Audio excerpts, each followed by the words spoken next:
Hello बच्चों, let's read the question. The question says, suppose A and B in the previous problem changes their position in such a way that the line joining them become perpendicular to the direction of wind while maintaining the separation x. Okay, what will be the time lag B find between the seeing and hearing the drum beating by A? Means क्या है बेटा, हमारे पास में जो previous था उसके लिए भी हमको थोड़ा सा ध्यान में रखना है, बाकी इतने ज्यादा कोई जरूरत नहीं है। हमारे पास में ये A है और ये है हमारे पास में B। ये A हो गया, यहाँ पर है B और इन दोनों के बीच की जो डिस्टेंस है वो है हमारे पास में x, है ना। अब इस बार जो विंड चल रही है ना बेटा, वो विंड चल रही है कुछ इस तरीके से नीचे की तरफ में परपेंडिकुलर। ये है हमारे पास में विंड की वेलोसिटी, हमने u मानी थी। ये क्या है? Velocity of wind, velocity of wind.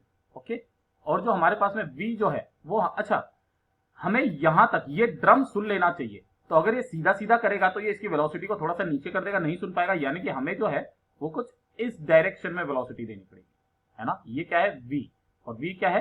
ये साउंड की वेलोसिटी है ना, साउंड की वेलोसिटी है। अगर ध्यान से देखा जाए तो यहां से इसको मैं थोड़ा सा आगे की तरफ में करूं तो ये जो थीटा हो जाएगा, है ना, ये कितना है? ये वाला हमने थीटा मान लिया, तो theta should be greater than कितना बेटा? π/2 से बड़ा होना चाहिए।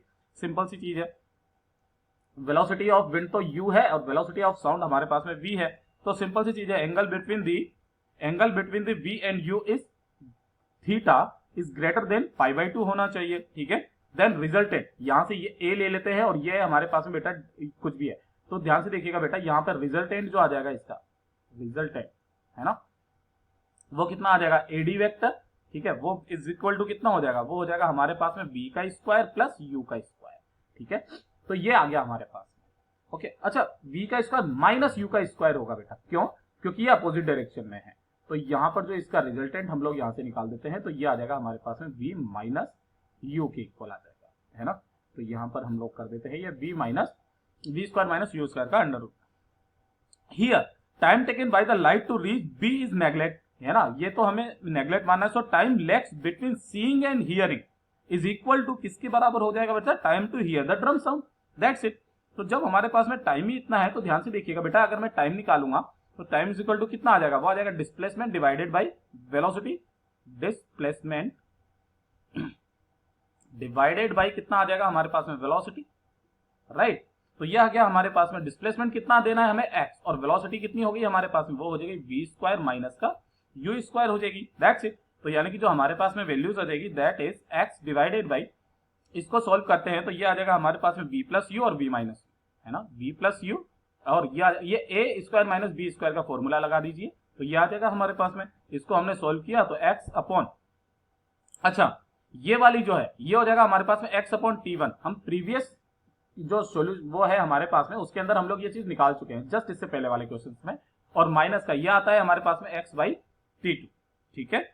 तो ये, अच्छा माइनस नहीं है, ये दोनों इनटू में है ना, तो ये दोनों की वैल्यू है हमारे पास में, ठीक है। इसको मिटा देते हैं, यहां से ये माइनस हटा देते हैं, तो ये वाली चीज आ गई।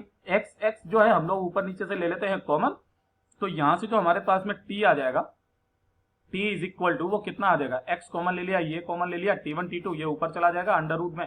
अच्छा ये यहाँ पर जो है ना बेटा, ये पूरा का पूरा अंडर रूट में, इसको मत भूलिएगा, है ना। तो ये अंडर रूट में, तो ये कितना आ जाएगा हमारे पास में? दैट इज इक्वल टू ये हो जाएगा हमारे पास में अंडर रूट के t1 इंटू t2 के इक्वल आ जाएगा। ये वाला हमारा आंसर हो जाएगा इसके लिए। तो चलिए इसको थोड़ा सा हाईलाइट कर देते हैं। This will be our answer बच्चों।